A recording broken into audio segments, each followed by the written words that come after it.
Hello, this is Taha. This is Anaina, This is Movie Masala.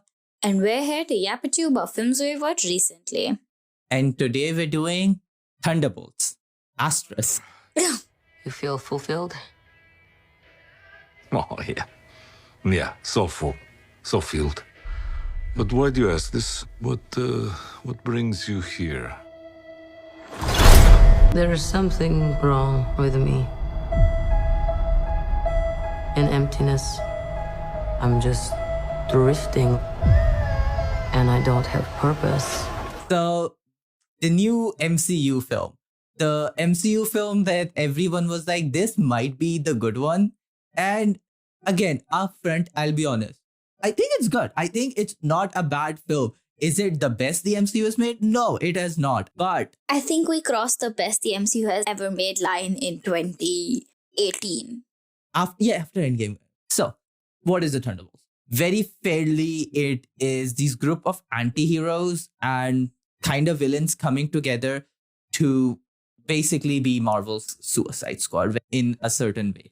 But it is also not really that, because while the Suicide Squad is these ragtag villains working together, the Thunderbolts is much more these anti-heroes coming together because they kind of feel very aimless in their lives. They don't choose this because this is going to give them their lives back or this is going to get them out of prison. They choose this because it gives them a sense of purpose. And that finding of the sense of purpose, I think, is the best part of this film, because it is an MCU film that is actually doing something different. Like, it actually has a message and theme that it follows through on. And the person who absolutely carries that is Florence Pugh. Yeah. Florence Pugh is, I think, one of Marvel's best gets in like their recent castings. She is so charismatic. She can just act really, really freaking well. Yeah. And she just has energy to her, which makes her really likable and just like keeps you gripped. Like, she knows when to be funny and when to just be emotional and have that genuine sense of pathos. And you start the film off with Yelena just struggling in the sense of mundanity in otherwise a job, which for 99% of the world is very exciting. But just seeing like, I'm just wandering from one job to the next. There's nothing really new I'm doing. I just feel so lost.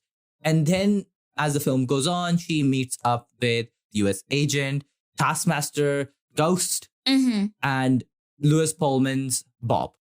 We'll come to Bob, but honestly, if you watch the trailers, you know what that is. Yeah. It's not the biggest, like, oh my God, what is happening here? And also Julia Louis-Dreyfus, who wonderfully does ham it up when she needs to and is a pretty decent Marvel villain, all things considered. Oh, and almost I forgot, David Harbour's Alexei, or aka Red Guardian. Returning from Black Widow. Honestly, he's also been in some Marvel what ifs. And I think David Harbour is also such a fun character that I think a real good part of David Harbour's Red Guardian is just knowing how to use him exactly right.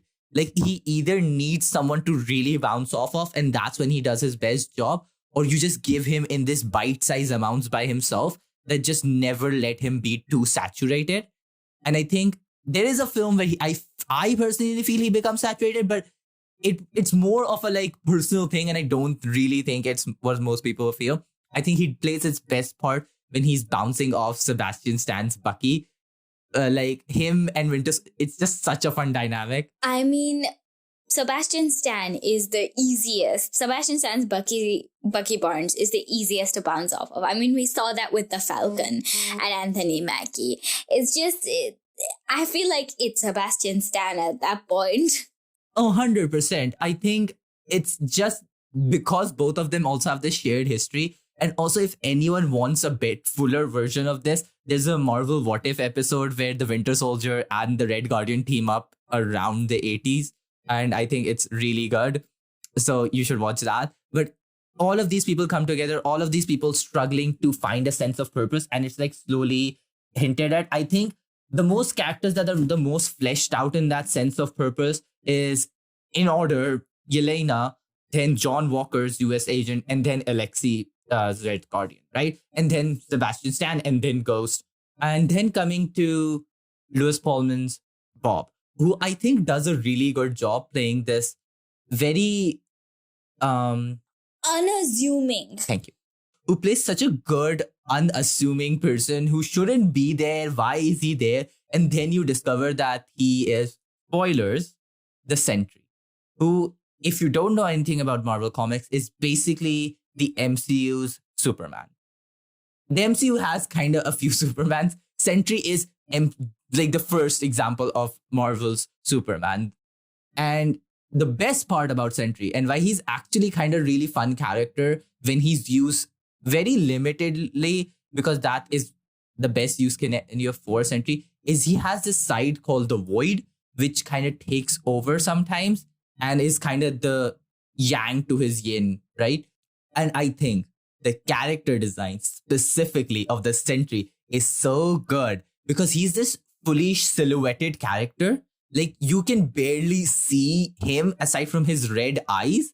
And like, even in broad daylight, he's just like fully blacked out. And like, you can barely see the shades of black that distinguish his costumes. Like, it's just visible enough, but so well done that he still looks really creepy, even in broad daylight. And I think that's such good visual design. Yeah, that would be terrifying. That would be terrifying. I would be so scared. And he does this thing where he just fully blanks people into shadows. Someone's just running, boom, and they're just a shadow on the ground. Nothing else is there. It's really well done. And I was just really pleasantly surprised by it. I think that was just genuinely good characters. And that follows through with a lot of parts of the movie. This film barely ever feels like it's shot on green screen. It feels on location. The lighting doesn't feel like your streaming quality lighting. You know what I mean, right? Nothing generic lighting. Studio lighting. It's studio lighting. It doesn't feel like studio lighting. Yeah, it doesn't convey any emotion. This film's lighting feels like it's helping enrich the mise-en-scene. It doesn't have that, again, green screen quality, like something that even the Captain America Brave New World had, right? It actively feels like it's shot on scene. It comes together well. And I think that's like, honestly, one of it's such a low bar at this point. It's like such a low bar to be like, I mean, it's Marvel. Marvel has to be producing that at this point. At this point, almost like 20 years into its production, tail end, yeah, it better be making that kind of quality stuff. Yeah, exactly. It's someone really fairly pointed out, I was like, is the bar genuinely so low that saying like it's competently shot and lit and the story makes sense as it's followed through makes it one of the best Marvel films out recently? It's genuinely a good watch. I would recommend it. But I also am like thinking, I was like, do I really like it because it's actually a really good movie? Or do I really like it because the bar is set so low now for Marvel films that anything that crosses it is like, oh my God, wow. Which is sad because, when you think about what Marvel used to be, and now it's just like, well, and not to blame a certain Disney, but I'm blaming Disney. Yes, capitalism, infinite growth. But yeah, it's just that. I think it comes together well. I still have some issues here and there. I think I would have loved more exploration on these characters' trauma. Like, honestly, give John Walker a bit more, give Bucky a bit more, Alexia a bit more. I think there's a scene where all of these characters are simultaneously like supposed to encounter, like battle their demons in like this, in a mental space kind of thing. And you only see Yelena's side of it. And I really wanted to see the other side of it. Like, it would have been so interesting to see Bucky really struggle to fight the guilt of like killing so many people when he was under like as the Winter Soldier, and just John Walker also encountering guilt of like being a US military agent and probably also having done really bad things, I would have loved to see and explore more of that because I think that would have really brought, it's just, I think this film could be better 100%. It could be more polished.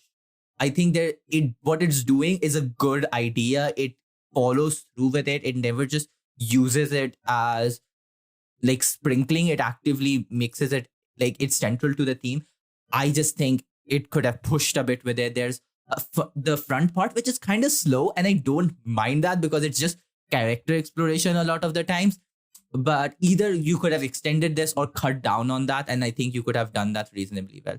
So I think all of that in its sense is good. What I want to end on is a little conversation of, I kind of have noticed this a few times now. I've been reading Absolute Superman, which features Pakistan and Orangi Town. And after watching this film, which a certain like illegal laboratories are in Malaysia, can superhero media stop having all of these illegal activities, all of these slums, all of these depravity only happen in like Asia and Eastern Europe? I mean, that's the consequence. I'm not victim blaming, no. I mean, it's what happened. It's American at the end of the day. We have to remember that the United States of America is where these comics are made. They're made by, American people. And they have always, since the beginning of time, pushed a military complex narrative. And no matter how much with movies like Thunderbolts, and even in Avengers, when they try to, deconstruct the idea of a superhero, they end up reinforcing the same thing. And the unfortunate, backside of that is that places like Asia and Africa and the, Eastern Europe become devoid of anything good. They always have to either be saved or be destroyed. Yeah, that's again a reason why Black Panther, it comes again of like, it's an African superhero. It's not just a black superhero, he is an African superhero. And I think it's just kind of over time, it becomes so draining to just see Asian countries, brown people, our countries just being hotbeds for crime or just having to be safe. Like, why couldn't Malaysia just have its own superhero? Like, the US has 50, but Malaysia has not a single one. Basically, it's like if you try to talk to an American person about the Iraq war or the Gulf Wars or anything, or the Afghanistan war or something, it's like, no, but they were there to kill terrorists. But what about the civilians who are dying? No weapons of mass destruction were found. This is at some point, step out of yourself and think about it. And I think the problem is that movies like Marvel superhero movies reinforce that, silent, integrated, inherent ideology that the US has to save these other countries, which is just utter crap. Because and all of the crime has foreign associations for some reason. Yeah. Anyways, it's a decent film. It got an A- cinema score. It's honestly a decent MCU offering, all things considered. But I have gripes with it. It's overcoming a low bar. It's not doing that much.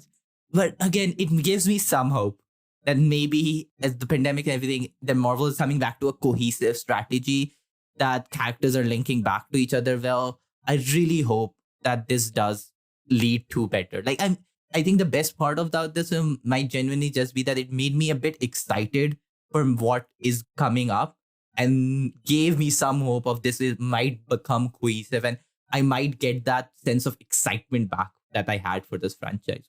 Yeah, absolutely fair. So those were our thoughts. Thank you for tuning in. This podcast is produced solely by us with musical assets from Pixabay. See you again next time. Bye-bye.